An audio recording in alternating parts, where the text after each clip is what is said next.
En este video veremos conceptos y ejemplos relacionados sobre lógica y conjuntos. Este video está inspirado en una serie de videos hechos por la doctora María Elena González Ruelas y fue creado con la ayuda de inteligencia artificial. Antes de comenzar es importante decir que este video es parte de la materia matemáticas discretas. Las matemáticas discretas es la ciencia que analiza los procesos paso a paso, a diferencia de las matemáticas continuas en las que puedes brincarte pasos. La lógica se encarga de estudiar la manera en cómo se denotan las afirmaciones, o dicho de otra manera, la simbolización de proposiciones. Una proposición, que no debe confundirse con una preposición, es un enunciado tipo declarativo. Recordemos que existen distintos tipos de enunciados, como el interrogativo, exclamativo e imperativo, y el declarativo. Para que una proposición sea una proposición, el enunciado declarativo no puede ser ambiguo.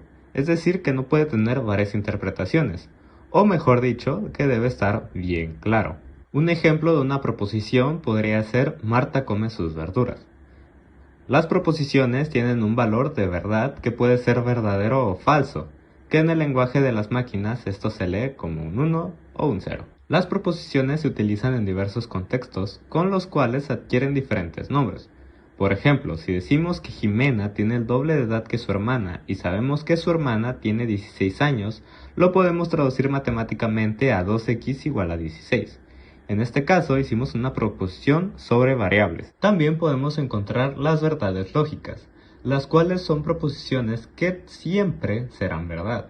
Por ejemplo, decir llueve o no llueve, ya que en un día cualquiera puede llover o no llover, y ambas situaciones darían como verdadera esta proposición. Al momento de decir una proposición, estamos llevando a cabo el proceso apofánico, que es el uso del lenguaje, y es importante que conozcamos los tres tipos de lenguaje. El lenguaje casual es el que usamos en la vida cotidiana. Es informal, flexible y puede incluir coloquialismos, modismos y expresiones que varían según el contexto cultural y social.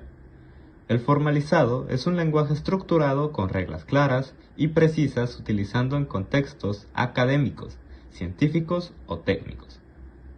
Busca evitar ambigüedades y es consistente en su uso. Por último, tenemos el lenguaje artificial, el cual es creado específicamente para un propósito particular y no cambia. Su sintaxis y semántica está bien definida. Algunos ejemplos de lenguaje artificial son los lenguajes de programación. Si conoces sobre el tema, sabrás que no puedes equivocarte ni en un punto y coma al final de ciertas líneas de código. Las proposiciones se utilizan comúnmente como signos la P, la letra Q, la R y la S para simbolizarse. Por ejemplo, podemos decir que P es igual a Marta se come sus verduras. Así como en las matemáticas que te enseñan en la escuela tenemos los operadores aritméticos, en la lógica utilizamos símbolos para trabajar con las proposiciones. Estos son la negación, la conjunción, la disyunción, la condicional y el bicondicional, que al leerse en una proposición los veríamos como un no, y, o, siendo esta una o inclusiva, sí entonces, y por último, sí y solo sí. Veamos ahora unos ejemplos de proposiciones y cómo formularlas. Primera proposición, ¿es tarde o está muy oscuro? En este caso vemos que es tarde es una proposición, está muy oscuro es otra proposición. Es tarde será equivalente a P, por ser nuestra primera proposición, y está muy oscuro será equivalente a Q. En medio de ambas proposiciones tenemos O.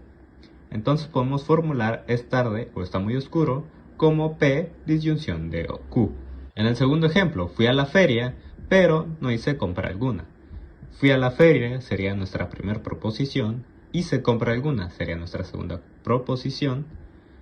Como estamos diciendo que no hice compra alguna, entonces tenemos que negar nuestra segunda proposición con el símbolo de negación, y en medio tal vez no tengamos una I. Sin embargo, si cambiamos ese pero por una I, el significado o el sentido de la oración no cambia. Da lo mismo si digo fui a la feria pero no hice compra alguna, así digo fui a la feria y no hice compra alguna. Entonces sabemos que nuestra fórmula sería P conjunción de negación de Q. Si Marta come sus verduras, podrá comer el postre. En este tercer ejemplo tenemos Marta come sus verduras como primer proposición y podrá comer el postre como segunda proposición. Aunque no podamos ver un entonces, esa coma podemos intuir que cumple la función de ese entonces. Da lo mismo si digo si Marta come sus verduras, podrá comer el postre, así digo si Marta come sus verduras, entonces podrá comer el postre. Entonces, intuimos que la fórmula, o sabemos más bien que la fórmula será P condicional de Q. En el último ejemplo, me voy de viaje si y solo si me gano la lotería. Me voy de viaje sería nuestra primera proposición, me gano la lotería sería nuestra segunda proposición, y si, solo si, es el equivalente a una bicondicional. Entonces, la fórmula se leería como P bicondicional de Q. Las tablas de verdad permiten resolver las proposiciones de la siguiente manera según los operadores lógicos. Cabe aclarar que según el número de proposiciones que tengas será el número de resultados o escenarios con los que trabajarás. Realmente la fórmula para saber cuántos escenarios trabajarás sería elevar el 2 a la potencia según la cantidad de proposiciones que tengas. Esto nos va a dar como resultado que si trabajas con una proposición vas a tener 2 escenarios, si trabajas con 2 vas a tener 4, si trabajas con 3 vas a tener 8 y si trabajas con 4 vas a tener 16. Solo en la negación se podrá trabajar con una sola proposición. En este primer caso, un escenario será verdadero, es decir 1, y el otro será falso. Al realizar una negación, la salida de esta tabla nos dará el valor contrario a la entrada. Es decir, si el valor era 1, saldrá como 0, y si el valor era 0, saldrá como 1, o si el valor era verdadero, saldrá como falso, y si el valor era falso, saldrá como verdadero. Algo interesante pasa con las negaciones, y es que si tenemos dos negaciones, o si el número de negaciones es par, realmente el valor que saldrá no cambiará, será el mismo. Para trabajar con la conjunción tendremos que manejar dos proposiciones, por lo que ahora trabajaremos con 4 escenarios que tendrán el siguiente patrón. Esta tabla de conjunción nos tirará un valor verdadero si ambas proposiciones tienen un valor verdadero. La doctora María Elena nos da el ejemplo de ver esta tabla como alguien que busca la excelencia académica. Es una persona que solo estará contenta si tiene un 100 en ambos exámenes. En la disyunción, la salida será verdadera si hay un solo valor verdadero, o será falsa si ambos son falsos. Otra manera de ver esta tabla que también nos enseña la doctora María Elena es como un alumno conformista, el cual busca sacar calificación que lo ayude a aprobar en uno de los exámenes para estar contento. Es decir, si tiene una calificación buena en el primer examen y una mala en el segundo, y aún así aprueba, entonces estará contento. Si tiene una calificación buena en el segundo, pero mala en el primero, y con eso aprueba, entonces estará contento. Si tiene una calificación buena en ambos, estará contento, pero si no tiene buena calificación en ambos, entonces estará enojado o triste. En la condicional, la salida será falsa cuando la primera proposición será verdadera y la segunda sea falsa. Para aprenderse mejor esta tabla, puedes buscar el 100 cuando se habla de ceros y unos, o completar el 10 que se forma en este tipo de ejercicios. Aunque también lo puedes ver como una persona hipócrita, quien al principio puede parecer amigable contigo o que te ayuda, pero después, cuando lo necesites, esta persona te da la espalda y descubres que todo el tiempo fue una persona mentirosa o falsa. En el bicondicional, la salida será verdadera cuando ambos valores de la proposición sean iguales.